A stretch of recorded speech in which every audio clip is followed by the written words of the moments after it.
we're going. I always want to say we're live, but we're not live. Right. I mean, like, you and I are live as we're recording this. We're live. Yeah. True. Welcome to another episode of the Internet's Mom and Dad. Is this episode 10? This is episode 10. Wow. Diaz. Time flies when you're making podcasts in quarantine. Yeah. Wait, Diaz? Yeah, that's 10 in Spanish. Yeah. Well, welcome, everybody. Welcome to the Internet's Mom and Dad. Yeah, happy to have you. Today's topic is a little heavy. I feel heavy just talking about it, thinking about it. I've been thinking about all of these things all day. And I'm imagining if you are here listening, you already know what we're going to discuss. Because I've been ranting about it all day on social media. Mm-hmm. The overlying concept is racism in America. Absolutely. We're zoning in on 4 recent stories that have happened. Just to kind of further the conversation, I think a lot of our followers get the general idea. I think we have like a good amount of people who are really up to date on their knowledge. And if they're not, they really want to know more. They're really willing to learn. Right. So we're going to discuss that. And we also wanted to discuss, after talking about racism in America, police brutality, we were getting a lot of questions from people saying, what can I do to help? What is there to do? How do I help? How do I stop this? And so we've rounded up some suggestions ourselves and some suggestions from our friends. And this is so hard. There's just no way to put it lightly. It's just hard. Yeah, I mean, it's, we'd like to think, a lot of people would like to think that we live in a country that is past racism or past color, or that all people are viewed equally in the eyes of the law, which it just isn't true. Mm-hmm. So yeah, on weeks like these, or the last month or so, it just kind of becomes more apparent to people, and that's where we are. Yeah. All right. Well, do you want me to go first? Yeah, go for it. Okay. So we'll talk about the most recent event first. Did this happen this morning or yesterday? No, I want to say it was like 2 days ago. Okay. So we're recording on a Tuesday. We're going to talk about Christian Cooper and Amy Cooper. Not related, same last name. Yeah. I kept looking back on the facts, being like, okay, which last name do I have wrong? But it's the same last name. So this happened in Central Park. Christian was out bird watching. Yep. And he was in an area of, what was the word they used? It's like the brush or the ramble? The ramble, yes. Yeah. It's a part of Central Park. Yeah, that's what I mean. Yeah. It sounded like bramble. That's why I said brush. Yeah. So he's in this area, and this is an area where you are required to have your dog on a leash. Mm-hmm. And here comes Amy Cooper. She has her dog. Her dog is not on a leash. And he says to her, you need to put your dog on a leash. This is a requirement. There's a dog run at the other side of the park, and you can go there if you want to take your dog off the leash. And she says the dog run is closed. She's like defiant. She wants to keep her dog off the leash. So he then goes to give her dog a treat. In his words, he was like, people don't like it when you give their dog a treat, and your dog's not on a leash, so it's going to run over and grab the treat, right? Mm-hmm. So he starts to do that, and she gets really worked up. She's like, I'm going to call the cops. I'm going to call the cops and tell them a black man is threatening my life. And by this point, he had pulled out his phone and started recording her. So you can see the full video. You can just Google. The Google search actually is Central Park Karen. Oh, wow. That's funny. If you Google that, it'll come up. She's like being labeled as Karen. Anyway, so he's recording her, and she threatens that she's going to call the police and say that a black man is threatening my life. Yeah. And she gets a hold of the police, and she is going with that narrative. A black man is threatening me and my dog in the park, and she sounds like very worked up. And he's just on the phone calmly. He's like, I wish you would call the cops. Like, go ahead. Anyway, when this video starts getting circulated, it's like people are going crazy about the video. People are up in arms because essentially what she's doing is using her privilege as a white woman to call the police and weaponize the police against a black man. So she's very aware that black people are treated very differently than white people by police. Mm-hmm. And she's going to use that narrative in her defense when at the very start of this whole situation, she is the one not obeying the rules. Yeah. Right? Mm-hmm. So luckily, this story, out of all the stories we're sharing today, there was no loss of life. There was no police brutality in this situation. This was a situation of direct racism. She has since been fired from her job. She had her dog taken away because in the video, she's trying to like hold on to the dog's collar while the dog's freaking out since the dog is not on a leash. And she's like essentially hanging the dog because she's standing up at her full length and this dog is like a 1 foot tall dog. It's not a good look. And she's also been banned from Central Park. And I think all of those actions are rightfully so. Like, she deserved them. She was on ESPN. She was on CNN saying that in the last 48 hours, like, my life has been ruined. And it's like, I don't feel bad for you. Were it not for Christian videotaping the situation, his life would have been ruined.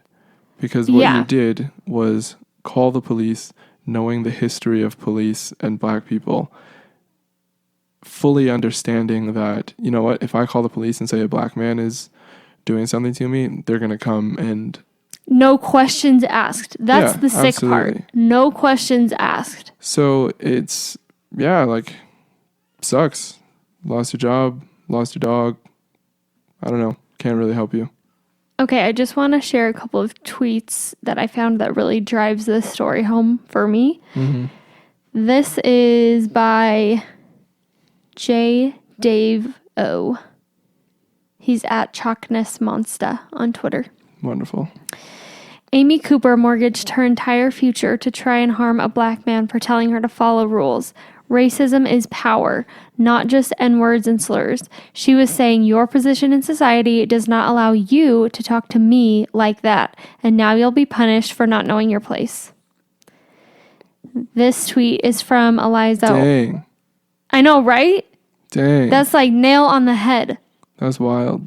This one's from Eliza Orleans. This is serious. Happened today in Manhattan. As a public defender for over a decade, I have tried cases where the Manhattan DA uses, in quotes, hysterical 911 call, unquote, as categorical evidence of guilt. Usually there's no video like this to refute it. That makes me sick. That's what I'm saying. And then this one's from Clint Smith. When I see things like that Amy Cooper video, I think of how many black people have been falsely accused in the same way, but did not have evidence to prove otherwise. I think of how many have been arrested or put in jail or killed. She could have killed him. It's frightening. So that right there is the reason that this whole thing took the legs, or got the legs that it got. Because historically, this is what happens. Yep. Like, as soon as a white person or a white woman says, a black man did this, it's over. It's there's no investigation into what they're saying. It's just what they're saying is scripture at that point. Like, that's the unfair part. And it's over. When I saw that video, and I've seen a lot of stuff, and I've paid a lot more attention since dating you, being in an interracial marriage, having an interracial family. When I saw that video of the dialogue between Christian and Amy, I was immediately so fired up that I had to like get on my Instagram story and basically like yell and preach about it, because right. in my mind, that is the epitome of everything we've been trying to explain to people, everything that I think that Black people are trying to communicate to white people. Mm-hmm. It's just infuriating. There's no other word for me than infuriating, maybe enraging. That really is the same word and the same tone. Another thing she said in her CNN interview and kind of apology was that she didn't mean to harm Christian Cooper or the African American community. And I would have just loved to have like been there in that interview and asked, so what did you mean to do then by saying, I'm going to call the cops and tell them an African American man is threatening my life, and then calling the cops and screaming that an African American man is threatening your life in the ramble. Like, what did you mean? If you didn't mean any harm to him or the African American community, what did you mean? Well, that's, I think, speaking volumes of the level of power she believes she has, that she can throw out a phrase like that and not have to worry about any ramifications at all. And to throw that phrase out knowing he was recording you. Right? Like, I don't believe your apology for a second, because I don't think you understand at all. Not at all. Well, no, I mean, she understands full well how America works, and she was ready to take advantage of that. Yeah, you're right. You're right. All right. So the next story, this is a tough video to get through. If you watch it, there was an arrest made in Minneapolis Police Department. I believe that the call that they received was that there was a forgery going on.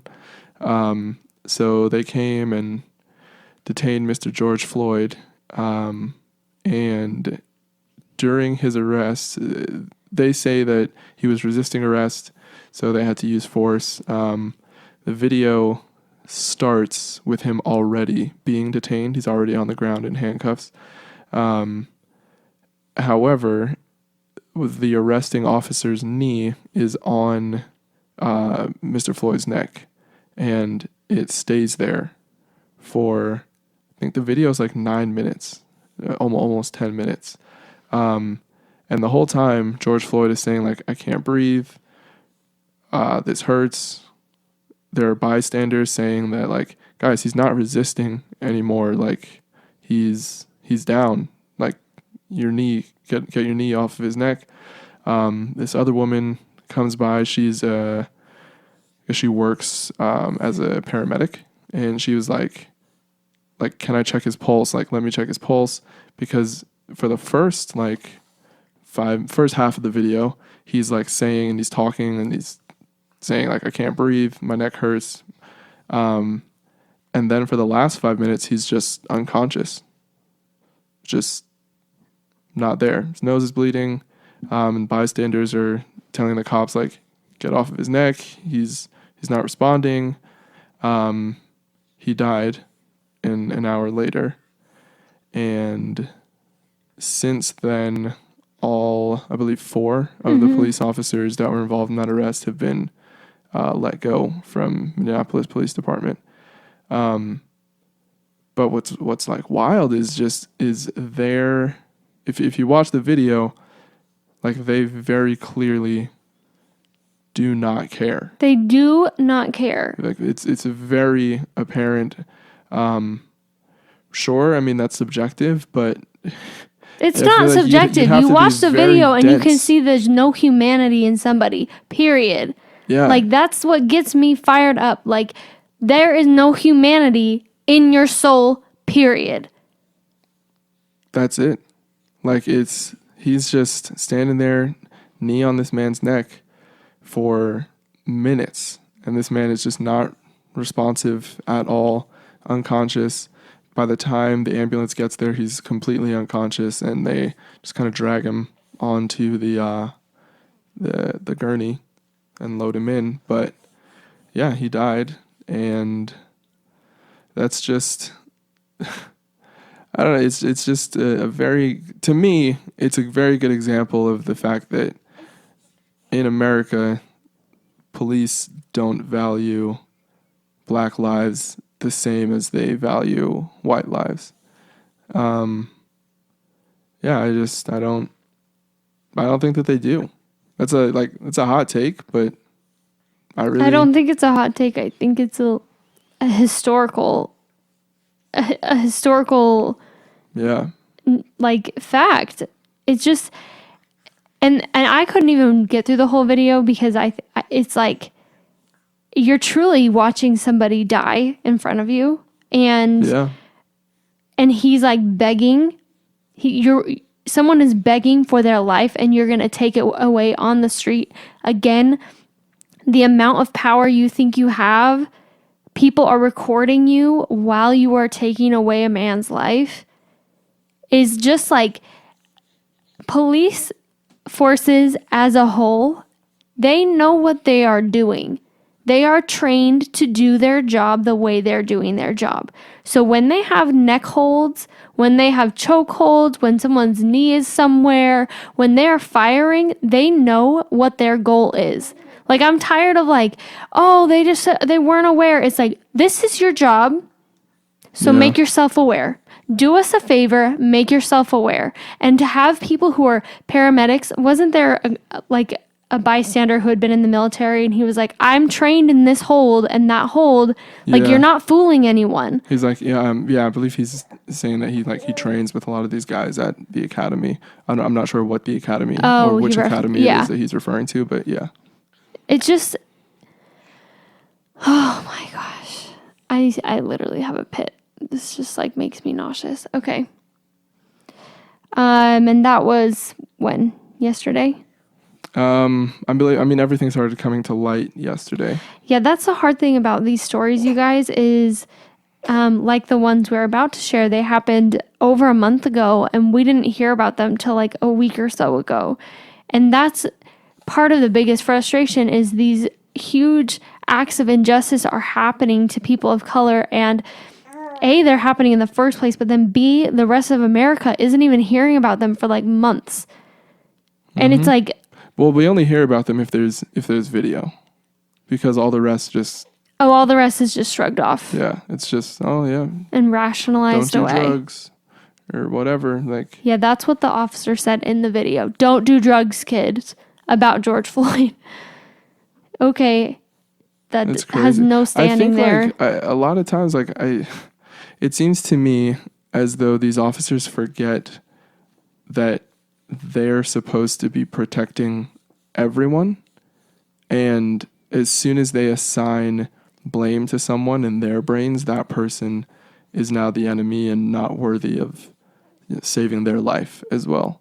Yeah, but what's hilarious to me, not hilarious, it's just like, that's so ironic, is like officers come, they're supposed to be serving justice for the community as a whole, right? So like literally 98% of the time, okay, that's a made up statistic, don't quote me on that. So many times they're called to these things where the offense that's happening is not happening to them directly. Like if this was a forgery case, like he didn't do that to your personal checks, like your personal bank accounts. Like, why are you taking this on as if it's happening like to you personally? It's like all your job is to do is to arrest this guy and take him to the station. Like, you're not Batman right now. You're not Superman. Like, just do the bare minimum of your job correctly. It's a difficult job, but I don't think that America's doing anywhere near a great job of policing the country. Okay, now we're going to move on to Breonna Taylor. Yeah. Who is a Kentucky woman. She was working as an EMT. I believe she was 26. So this happened back in March, actually, March 13th. Mm-hmm. Officers were executing a search warrant in a narcotics investigation when they entered Breonna Taylor's apartment just before 1 a.m. on March 13th. So I'm going to kind of go back and forth because there's conflicting stories between Brianna's family, who has now filed for a wrongful death lawsuit, and the police department. Right. So in Taylor's mother's suit, so it's against 3 police officers involved. She argues that the officers should have called off the search of Taylor's apartment because a suspect police were looking for had already been arrested by officers executing a warrant at a separate location. So according to her, the search should have never happened, period, because the person they were looking for had already been arrested. According to a police affidavit for the search warrant for the raid, police said another man, as part of a trafficking ring, was shipping drugs to Taylor's apartment to avoid detection and was using the apartment as his home address. So according to the police affidavit, the detective believed the suspect may be keeping narcotics and or proceeds from the sale of narcotics at the apartment for safekeeping. So this is kind of where it gets a little bit confusing. At the time of the raid, according to officers, the officers knocked several times and announced they were police with a search warrant.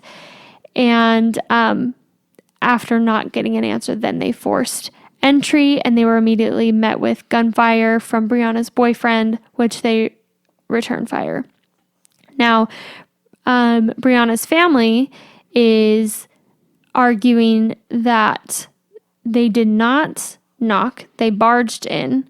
Yeah, that it was a no-knock warrant. Mm-hmm. They barged in, and due to the hour of the night and the fact that someone was barging into their apartment, her boyfriend, who did have a right to carry permit, fired, and then they fired back, and he fired in self-defense. Thinking that it was a break-in. Yes, thinking it, which... Because it was. And it was 1 a.m. Anyway, she was shot 8 times, and the boyfriend did hit one of the police officers, I think, in the leg, and he got surgery. I mean, he's alive and fine. And they had originally arrested the boyfriend. His name is Kenneth Walker, I believe. And he is now not under arrest anymore. It's like kind of up in the air whether charges... I think the charges have been dropped, but they can press charges later again if more evidence comes about. The frustrating part of all of this is they weren't wearing body cams. I mean, the frustrating part is the fact that an innocent woman died for no reason, and she was shot 8 times, which is like very excessive. But then there's no body cams, like there's no footage. Like they should be... I think every police officer should be wearing body cams, period. I don't know what... I mean, I'm sure body cams are expensive, but I think that that's part of the process of being held accountable as like a civil servant. Like you should be able to be accountable at any time of the day if you're serving the public. Yeah. So that to me, when I read through that, was just made me more angry. And I really hope that her family gets some justice in this, because it was completely a wrongful death. Here's the thing that's hilarious to me about, we knocked several times and announced that we were the police. In a drug bust, the police do not knock on the door and say, "It's the police.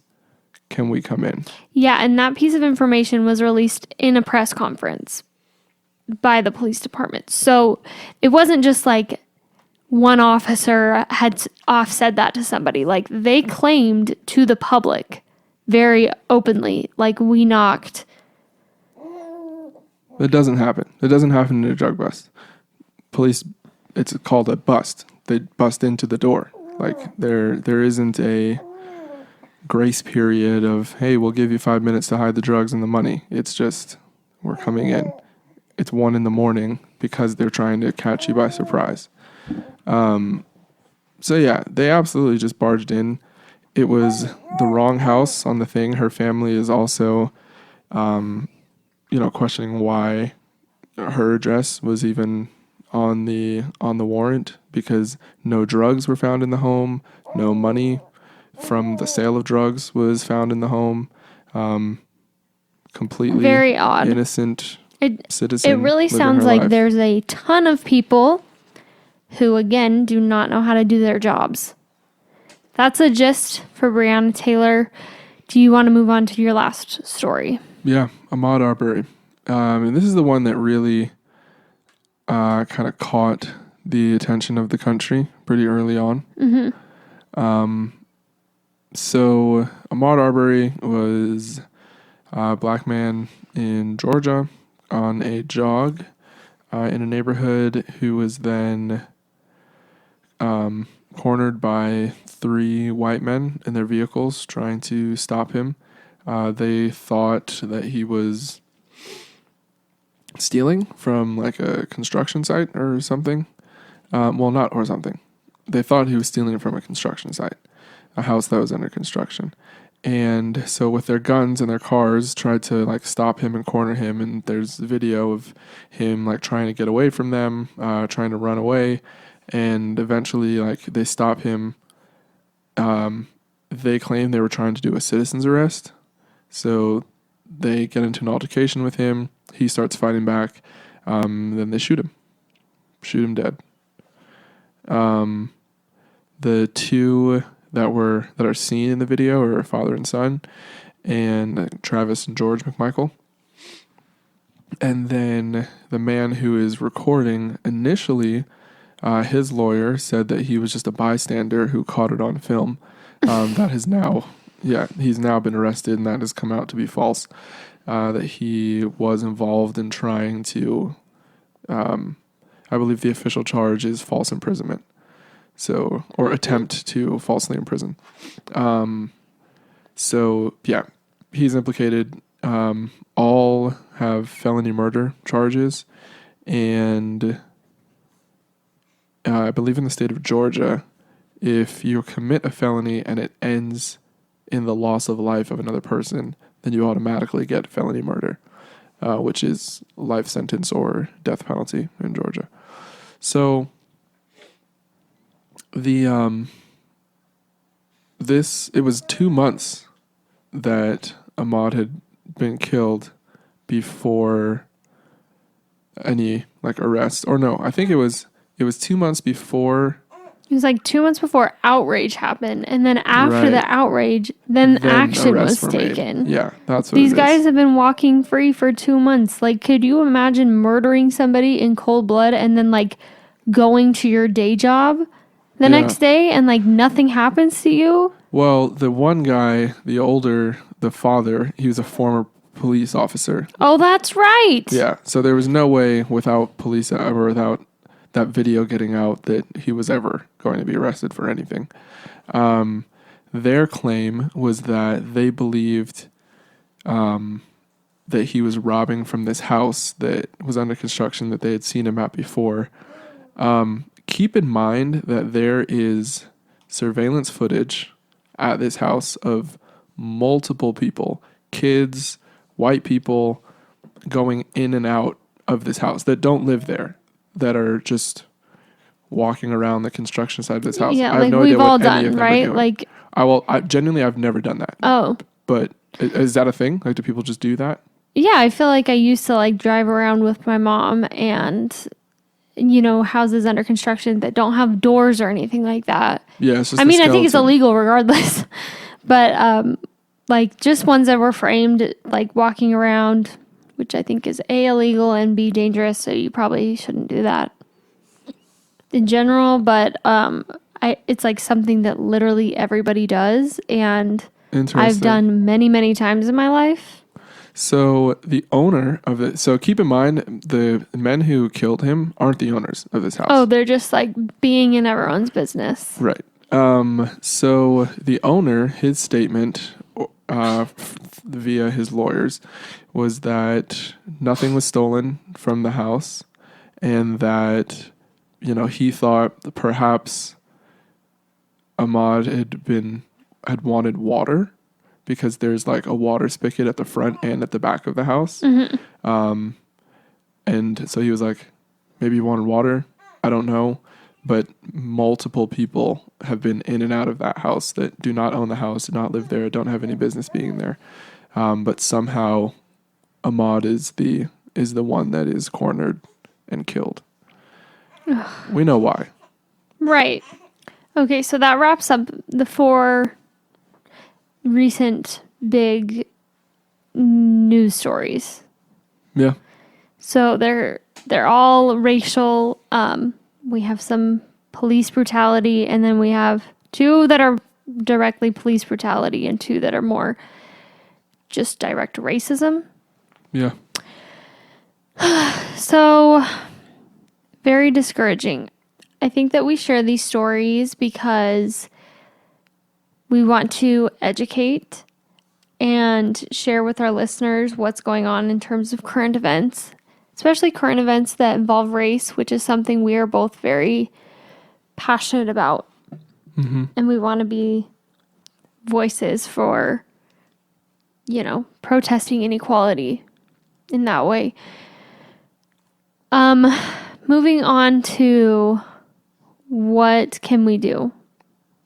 Yeah, this is a good one. A lot of people have asked, what can we do from our homes, or these things aren't happening like in my neighborhood necessarily, but like what can I do to help? Which is a great question. Which is something we talked about a few episodes back when we were talking about interracial marriage. I mentioned I had never seen racism.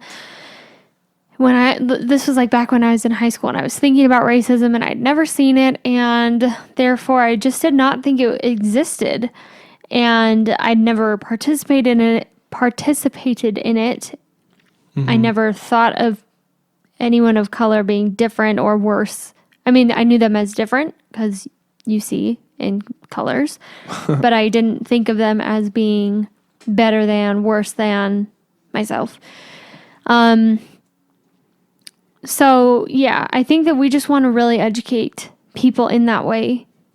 I don't fault people necessarily for being uneducated because I was once there, right?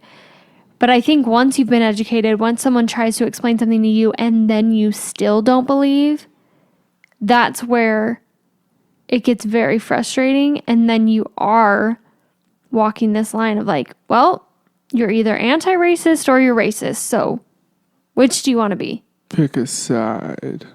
Yeah, there's no middle ground. So we're each going to share a couple of things that we would suggest. And this is just stuff that we've talked about amongst ourselves. This is not anything like we're pulling from a list. We're always open to more suggestions. That's why we've also reached out to some of our friends and family members and gathered their contributions, because we want this to be a community effort, and, hopefully this makes a small difference. Hopefully. Yeah. So I think the first thing for me is just talk about it within your home. So either you're teaching your kids or you're talking to your parents and you're educating anyone you can around you. You're opening those discussions. I think starting in the home is a great way for it to be respectful because generally most people have good relationships within their family. And even if you don't, race has never been brought up, I think still having the conversation just to make sure that it's in the air and that people are talking about it helps, Yeah, absolutely. Absolutely. I think that sharing stories is a big way to help. A lot of people don't realize that the only times that these stories really get heard or that things get done in response to these stories is because people shared them. Mm-hmm. A lot of times people think like, well, write a letter to your senator, da-da-da-da-da. Like, it needs to be visible. It needs to be seen by people, read by people, by the public, because that's when action gets taken. Politicians have the job of staying elected, right? Mm-hmm. I mean, their goal is to create a society that is better for everyone, whatever their mission statement is. At the end of the day, their job function, the way that they operate, is to get reelected. Mm-hmm. And change, large-scale change when it comes to social issues is only carried out when there are two types of pressure on a politician: financial pressure or social pressure. When your back is against the wall, knowing that, look, I'm not going to get reelected unless I do something about this, or I'm not going to have financial backing unless I do something about this, that's when you see action being taken. I genuinely wish that I could say, I believe politicians do things out of the goodness of their heart, but this is America. Capitalism rules. Follow the money trail, and you'll see why things get done the way that they do in the States. So you have to, share the stories and apply that social pressure in order for things to change and get better. Yeah, I think so amongst my followers specifically, I hate calling them followers. I just feel like amongst my internet friends. That's a better word. I had a lot of white people asking, how can I help? And I think that's huge, because I've been talking about stuff like this for years since we got married. And this time is the first time I've ever had A, so many reactions, and B, so many white people say I'm not a racist. I don't want to promote that. What can I do? How can I help? And I don't know. Even if it takes people a little bit longer, I think that to me was a great sign of just what I have observed with my audience and internet friends. Sure. That I've been grateful for. So I think for a white person to share these stories on their individual feeds or their social media, their statuses, their Twitter accounts, your audience likely is more white people, and that's doing a lot, because Black people are having these discussions amongst themselves, amongst their family, amongst their networks, right? And this is a big piece of the content on Black Twitter. Exactly. And so I think if white people can start to have these conversations, and there's likely going to be pushback. If you've never spoken out about something like this, there's likely going to be pushback. That means you're probably doing it right, honestly. But the more you can educate, and I'm not saying you necessarily need to be disrespectful. I think that you can speak to people in a respectful way and really explain and open their minds. That's the best way to change their minds, actually. Yeah, absolutely. But start with your circle, start with your socials, start with your family. Let's get into some of the things our family and friends had to say. We asked family members, friends, some of whom are in interracial relationships, most of whom are Black, what they thought people could do in order to help these types of situations. Okay, so this is from our friend Courtney. She said, I think one of the most important things that people can do is to have empathy. Can you put yourself in someone else's shoes, even if you don't agree with them, and find some part of their story that you can relate to? Can you remove your pride, preconceived notions, judgments, etc., and find a way to connect with the emotions of others? Can any part of their story make sense to you? I think too often people hear stories and immediately jump to justifying and rationalizing, when really what would help is if we simply tried to understand the other side of the situation. Understanding and empathy can be so useful. Retweet. Yeah, so beautifully said. Yeah, absolutely. This comes from Ramsey. I think a lot of people, or at least myself, feel helpless when it comes to this stuff and think, how can someone so non-influential as me make a much-needed change in the world? One of my favorite quotes of all time is from Angela Davis, and it reminds me of just how much power we have as citizens or, quote, ordinary people. You have to act as if it were possible to radically transform the world, and you have to do it all the time. So that's the quote right there. Love this. So Ramsey continues, love this because in order for you to make a change, you have to believe that you actually can. Just being an example, standing up for what is right, and speaking out is something that everyone can do. And with this mindset, you can change the world.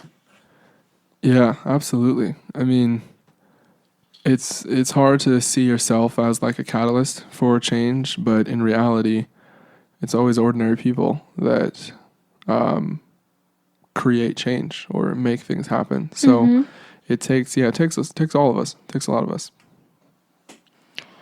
Okay, here is another quote from our friend Fatty or Fatima. Stand up for what is right. Racism is wrong, period. People need to quit acting like it doesn't happen and actually start speaking up. Be willing to be uncomfortable. And then she went on to say, and when I say uncomfortable, for example, when grandma says the N-word and you know it's wrong, but you don't want to make a scene, so you awkwardly laugh and forget about it. Or when a friend makes an inappropriate joke, you need to be okay with being uncomfortable and confronting them. It starts with white people standing up for us with people that are close to them. Spreading the word, sharing our posts, you have more of an impact when things are being shared by, quote, white people versus black people. Yeah, that's a big one. I think, I mean, a lot of white people just kind of think like, well, you know, if I'm not doing it, I'm not part of the problem. Totally. If you're not stopping it, you're part of the problem. You're part of the problem. And I know that that's like, don't point your finger at me, but it's like, also, I think there's plenty of things in this world that people are allowed to be on the fence about or in the middle of. Like, I think there's many things that there's two sides to every story. Racism is not one of them. There is no middle ground there. You cannot be on the fence there. You are, like I said, either racist or you're anti-racist. So you need to decide what you're going to do. Yeah. See, here's the thing. Like when you hear someone say something and you don't say anything, what you're doing is saying, I think what you just said is okay. Mm-hmm. Or whatever you just did is okay. Because I'm not going to say anything about it. Yeah. And if that's what you want to do, then that's what you want to do. You also have to accept the Amy Cooper-like consequences that come when everything comes to light. But yeah, you've got to say something. Okay, these ones are from two friends that we were in a group chat with. So the first one says, I have no idea how someone can make a change. Racism is so institutionalized and embedded in the country's DNA that I feel like it's an uphill battle that's just too steep. Yeah, racism is being captured more and more on social media, but how much longer before it becomes a vehicle for racist people to use for notoriety? Are we setting ourselves up to inspire racist people to do even greater crimes so that they can become infamous on social media? If a person wants to make an impact, then call racism out when they are exposed to it and teach their kids that it's bad. I'm waiting for these white people who are videoing a black person getting killed by the police to jump in and save them. Maybe that will spark something. And I thought that was a really interesting point because all of the videos I've ever seen, nobody's stepping in. And even I thought about that when we were rewatching the George Floyd video, and I was like, there are so many people in the background. Like, you definitely could have jumped in. I think it's really scary to jump in because it's police officers with guns, but like, I don't know. It really comes a point where it's like we do have to stand up for one another. Like, we do have to do something actionable. Yeah, absolutely. Okay, another friend said, I have no clue how to make a change that impacts something larger than outside of the walls of my home. I think people too often get hung up on privilege and confuse that word with meaning that their life wasn't hard either. I think more people need to be educated on how each person has his or her own privileges that benefit them daily. For example, if I walk into a restaurant holding hands with my husband, being affectionate with my husband, it wouldn't necessarily call for much attention or concern. However, what if it was two men, two women, an interracial couple, a young woman with an older man, etc., etc.? The reaction of those around may not be different. The fact that I can do something and others didn't find fault with it, but if someone does the exact same thing and there is fault with it, is privilege. But now apply this example with jogging down the street, getting a job, driving your car. If you have a significant advantage because of your privilege and you recognize that, then you begin to sympathize with those who are angry because of the hoops they have to go through to catch up with you. Simply having empathy for those in general is the start to being a kind person and an ally, which I loved that response. Yeah, that's really good. Realizing the difference between privilege and the fact that everyone's life is hard to some degree. Just because you have privilege doesn't mean that your life wasn't also hard. It just means that, yeah, you have certain privileges that other people don't have. Yeah. We asked some of my cousins as well who are in town this week what they thought people can do. And one of the things is donating. So there are a ton of different charities and organizations that do amazing and brilliant work in order to facilitate equality or try to seek justice for those who have had their civil rights violated. Here are a few organizations. This list is actually the final 10 organizations that Colin Kaepernick donated to for his $1 million pledge. Silicon Valley, Debug, the Advancement Project, United Players, Mothers Against Police Brutality, Imagine LA, Angel by Nature, School on Wheels, Communities United for Police Reform, Youth Service Incorporated, HOME or Home. Those are, that's all of them. HOME also stands for Helping Oppressed Mothers Endure. Those are some great ways to help, looking into different organizations. The National Police Accountability Project is another good one.